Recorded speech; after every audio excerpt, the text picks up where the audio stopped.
कठोरता का व्यवहार होगा। जो भी पुलिसकर्मियों पर गोली चलाएंगे, 5 सफेद साठियम समाज को गोली से ही मिलेगा ना। अपराधियों ठीक है अमिश खान साहब, ठीक है, गोली चलाएगी ना। ठीक है, ठीक है अमिश खान साहब, ठीक है। क्या हो सकता है? हाँ नहीं, मैं केवल इतनी बात कह रहा हूं, अगर कोई हिंसा करेगा तो निश्चित तौर पर उसको पूरी कठोरता से कानून का डंडा दबित करेगा। अगर हिंसा नहीं करेंगे, आप कि कोई भी हो उस पर कार्रवाई कीजिए, कार्रवाई होनी चाहिए, लेकिन अगर मुख्यमंत्री के पद पर कोई बैठा है तो क्या ऐसी भाषा बोलनी चाहिए? कार्रवाई होनी चाहिए, लेकिन अगर मुख्यमंत्री के पद पर कोई बैठा है तो क्या ऐसी भाषा बोलनी चाहिए? तो इस भाषा में क्या आपत्ति है? यह भाषा कोई सामान्य नागरिकों के लिए नहीं है, अपराधियों के लिए तो इसी प्रकार की भाषा होगी, दंगाइयों के लिए इसी प्रकार की भाषा होगी। और केवल भाषा नहीं होगी, ऐसा ही करके दिखाएंगे। जो दंगाई उत्तर प्रदेश में उत्तर प्रदेश को दंगों की आग में झोंकने का प्रयास करेगा, उत्तर प्रदेश को बाधित करने का प्रयास करेगा, निश्चित तौर पर उसको मिट्टी में ही मिलाया जाएगा। ऐसे मंसूबों को पूरी तरह से धूल-भूषित करना बेहद आवश्यक, मजा नहीं आ रहा है। है। ये उत्तर प्रदेश की प्रगति के लिए आवश्यक है, ये मानवता के लिए आवश्यक है, संपूर्ण मानव समाज के विकास के लिए आवश्यक है। ठीक है आशुतोष वर्मा, इस तरह की भाषा पर प्रतिक्रिया और जिस तरह से ये आई लव मोहम्मद का पूरा मामला बदला जा रहा है, मतलब ये कहीं पर भी एफआईआर में इसका जिक्र नहीं है, लेकिन हर कोई अब ये कह रहा है कि अरे I love you, I love Mohammed तो हम कह सकते हैं, इसमें क्या गलत है? तो इसी को इतना बड़ा मुद्दा क्यों बनाया जा रहा है और क्या इस पर राजनीति हो रही है?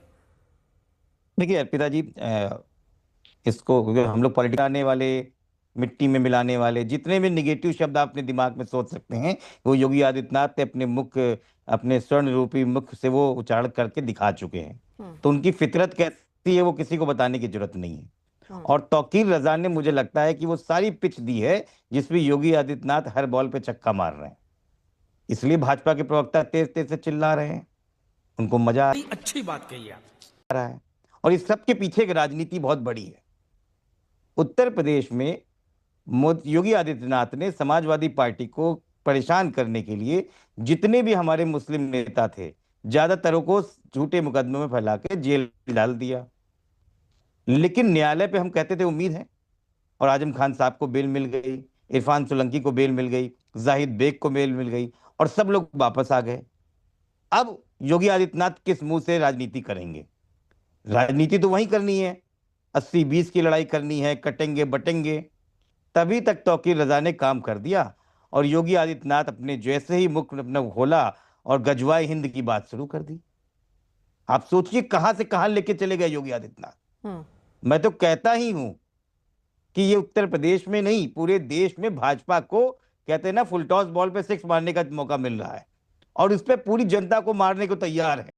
बात तो सही है। आप बनारस देखिए, बरेली देखिए, उत्तराखंड का काशीपुर देखिए, भीड़ देखिए, महाराष्ट्र में हैदराबाद देखिए, नागपुर देखिए, गुजरात में गोधरा में देखिए, आज हो गया। और मजा आ रहा है भाजपा के लोगों को, गजवाए हिंद चिल्ला रहे हैं। बात कुछ और हो रही है, बात कहीं और लेके जा रहे हैं। मैं कह रहा हूं कि मैं इस बात पे बिल्कुल यकीन करता हूं कि जो भी वहां पे पुलिस कमिश्नर ने किया और जो भी उसने स्टेप लिया वो वहां की इंटरनल सिक्योरिटी का मामला है, लेकिन योगी आदित्यनाथ ने मुख्यमंत्री का एक भी काम नहीं किया। उन्होंने इसमें अपनी राजनीति को समझना चाह रही हूं, ये जो हिंसा हो रही है, इस हिंसा को लेकर आप क्या कहेंगे? और जो ये कह रहे हैं रजा साहब कि मुसलमान पहले पत्थर नहीं उठाता, इस पर क्या कहेंगे? जरा इस पर आप क्लियर, ऐसे जैसे आप बोल रहे हैं ना, एकदम क्लियर जवाब दीजिए। नहीं देखिए, मैं बहुत क्लियर, देखिए समाजवादी पार्टी बहुत क्लियर है इन सब चीजों को लेकर कि हम किसी प्रकार की हिंसा को सपोर्ट नहीं करते हैं, चाहे वो अंसार रजा करा रहे हो, चाहे तौकीर रजा करा रहे हो। और हिंसा को कंट्रोल करना भारतीय जनता पार्टी की सरकार का काम है। सही पकड़े हैं भाई साहब, सांसद इनका, मेयर इनका, विधायक इनके, पुलिस इनकी, एसटीएफ इनका, एलआईयू इनका, लेकिन नाम समाजवादी पार्टी का ले रहे हैं। भाई 8 साल से आप कर क्या रहे हो? आपको पता ही नहीं चलता है, कुछ हो जाता है। पहलगाम में आतंकवादी घुस गए, क्या हमको पता ही नहीं चला? यहाँ पे आके मार के चले गए हिंदुस्तानियों को, इनको पता ही नहीं चला। अभी कुछ दिन पहले बनारस में पुलिस और अधिवक्ताओं में लाठियां चली, इनको पता ही नहीं चला। ये बैठ के अपनी एसटीएफ एलआईयू को समाजवादी पार्टी के नेताओं के पीछे से हटाएंगे, तब जाके वो प्रदेश के बारे में सोचेंगे। इनको टाइम ही नहीं है इस बारे में। हाँ, जहां पे हिंदू मुस्लिम करना हो तो चौड़े से भाषण देना चाह रहे हैं। मतलब यूपी में फेस्ट चल रहा है, इकोनॉमिक फेस्ट चल रहा है, प्रधानमंत्री आए हैं, बैठे हैं, इकोनॉमिक्स, और वहां सब बड़े बड़े ट्रेडर्स बैठे हैं, वहां गजवाए हिंद बोल रहे हैं। नहीं, आप सोचिए उनकी आपके कार्यकर्ता भी तो आई लव अखिलेश बोल रहे हैं ना। नहीं तो आप बोलिए ना, दिन भर आई लव योगी बोलिए, आई लव मोदी बोलिए। अभी आपने यहाँ पर ये अभी मजा आएगा ना भिड़ो। मेरा इसलिए सवाल था क्योंकि एज अ विपक्ष आप ये कह रहे हैं कि ये रहता है ना, जनता के मुद्दे से भटका रहे हैं। आप ये बता रहे हैं कि कैसे विकास हो उस पर बात नहीं हो रही है, हिंदू मुसलमान कर रहे हैं, यही है ना। तो ऐसे में आप क्यों नहीं लिखते I love development, I love Akhilesh क्यों? नहीं, हमने लिखा ना, आपने देखा नहीं क्या? डेवलप मुझे दिखा दीजिए। मैं चूक गई होंगी आशुतोष जी, मैं चूक गई होंगी, शायद नजर कमजोर हो गई हो मेरी। आप प्लीज अगर आपके पास हो तो जरा दिखा दीजिए। देखिए मैं आपके डिबेट चूक गई होंगी, शायद नजर कमजोर हो गई हो मेरी। आप प्लीज अगर आपके पास हो तो जरा दिखा दीजिए। देखिए मैं आपके डिबेट पे दिखाइए सर, अर्पिता जी, आज तक इतना तेज चैनल है। देखिए समाजवादी पार्टी ने लिखाया, मैं बैठ के मुझे टाइम दीजिए तो मैं आई लव शिक्षा, आई लव रोजगार, आई लव विकास। पोस्टर की बात हो रही है, कहना और पोस्टर तो आई लव अखिलेश के दिख रहे हैं। और कैसी बात करें? नहीं, पोस्टर तो आई लव अखिलेश के दिख रहे हैं ना, आई लव डेवलपमेंट का तो पोस्टर मुझे कहीं दिखा नहीं सर। ये बड़ी अच्छी बात कही आप। नहीं तो देखिए, आज तक वाले देखिए, जाइए समाजवादी पार्टी कार्यालय के सामने जाइए और आज देखिए। तो आप तो समाजवादी पार्टी के प्रवक्ता हैं, आप ऐसे चुटकियों में एक फोटो मंगा सकते हैं, मंगा लीजिए। तब तक मैं जरा आगे बढ़ती हूँ, आप दिखा दीजिएगा। मुझे डिबेट छोड़वा के बोल दीजिएगा तो मैं ये करूंगा। नहीं, अभी बैठे बैठे कर देंगे सर, आप अपनी ताकत को कम आंक रहे हैं सर। नहीं ये काम नहीं अपनी ताकत को कम आंक रहे सर, चुटकियों में फोटो आ जाएगी सर। आप मंगा लीजिए ना, समाजवादी पार्टी के दफ्तर के बाहर अगर डेवलपमेंट के पोस्टर लगे हो, आई लव डेवलपमेंट, तो मंगा लीजिए और दिखा दीजिए। मैं आपको समय दे रही हूँ, बहुत समय, अभी मुझे 2 गेस्ट के पास जाना है। कोशिश कीजिए सर, कोशिश करने वालों की कभी हार नहीं होती सर। मैं बहुत ठीक सर, कोशिश कीजिए, यही बहुत बड़ी चीज है सर। कोशिश करता हूँ। ठीक है कासमी साहब, ठीक सर, एआई जनरेटेड ना हो बस। कासमी साहब, बहुत आप तो क्योंकि बहुत विद्वान है, और बात यह है कि आप अर्पिता आर्य जी, मैं आज आपसे कहना चाहता हूँ कि ये लोग जो विपक्ष है, ये नित नए अंदाज से अपने अंदर जान क्या बात है सर, क्या पैदा करने की कोशिश कर रहे हैं। इन्होंने मुसलमानों को सबसे सस्ता टारगेट समझ लिया। ये मुस्लिम बच्चों को वर्गलाते हैं और उन्हें आई लव मोहम्मद के नाम पर सल्लल्लाहु अलैहि वसल्लम, और कभी जुमे का दिन आता है तो जुमे का दिन, क्योंकि ये अपने तौर से तो बुला नहीं सकते, इनमें इतनी ताकत और कुव्वत नहीं है, ये उन सीधे साधे नौजवानों को वर्गला रहे हैं। अभी मैं उत्तराखंड के अंदर बात कर रहा हूं आपसे कि जब विपक्ष हार गया और मोदी जी और जितने हमारे मुख्यमंत्री हैं भारतीय जनता पार्टी के, सरकार के सबका साथ, सबका विकास, सबका विश्वास को लेकर चले प्रधानमंत्री नरेंद्र मोदी जी, तो ये इन सब के पास कुछ है नहीं। तो इन्होंने अब धार्मिक लोगों को, जो इस तरह के लोग हैं कि थोड़े से लालच के ऊपर, या मैं आपसे कहना चाहता हूं, उन्हें मेन स्ट्रीम से काटा, एजुकेशन नहीं दी। और आज ये देखिएगा कि उन्हें ये कहा, आज मुसलमानों के दिमाग में एक बात आती है कि हमें नौकरी चाहिए, हमें कुछ सही पकड़े हैं नहीं चाहिए। अरे भाई क्यों नहीं चाहिए? आज अभी योगी जी ने कहा कि जिनके हाथ में कलम होने चाहिए तो उनके हाथ में पत्र किसने दिए? ये विषय जो है बड़ा सवाल है, और मुझे लगता है वो युवाओं को भी समझना होगा। जो लोग आपको कह देते हैं कि आइए और व्हाट्सएप कॉल पे आप पहुंच जाते हैं, क्या वो आपके पीछे खड़े होते हैं? वो आपके पीछे खड़े होते हैं, जरा ये एक बार सोच लीजिएगा, क्योंकि आपके भविष्य का सवाल है। ये एक मेरी तरफ से एक अपील है। लेकिन आशुतोष जी, आप जो दिखा रहे हैं आई लव अखिलेश है, उसमें मैंने पूछा था आई लव डेवलपमेंट क्यों नहीं लिखा हुआ है? नीचे आप छोटा छोटा शिक्षा और रोजगार लिख दीजिएगा सर। ये तो नहीं दिखाइए ना सर, दिखा दीजिए। आई लव डेवलपमेंट लिखा है क्या? मैं दिखाई दे रहा हूँ, और नीचे की लाइन शिक्षा नहीं देखनी सर मुझे। नहीं बिल्कुल देखनी है। और आपको आई लव डेवलपमेंट लिखा हो तो दिखाइए। आपको माफी मांगनी पड़ेगी से। मैं नहीं सर, मैं माफी, मैं तो अपनी जानकारी के लिए आपसे पूछ रही हूँ। आप दिखा देंगे तो ये मेरी जानकारी देख लीजिए, और देख लीजिए, अगर आपको हिंदी पढ़नी आती हो तो आप पढ़ लीजिएगा इसको। कहाँ सर? आई लव शिक्षा पढ़ लीजिएगा, आप पढ़ लीजिएगा, पढ़ लीजिएगा पूरा। क्या है, आई लव अखिलेश पर ही निगाहें टिक जाती हैं सर, इतना बड़ा बड़ा। मैं तो कह रही हूँ बात तो सही है, लिखा होना चाहिए सर। तो वो बड़ी बात डेवलपमेंट को लेकर होती है। इसको कहते हैं लाइव टीवी फंसना।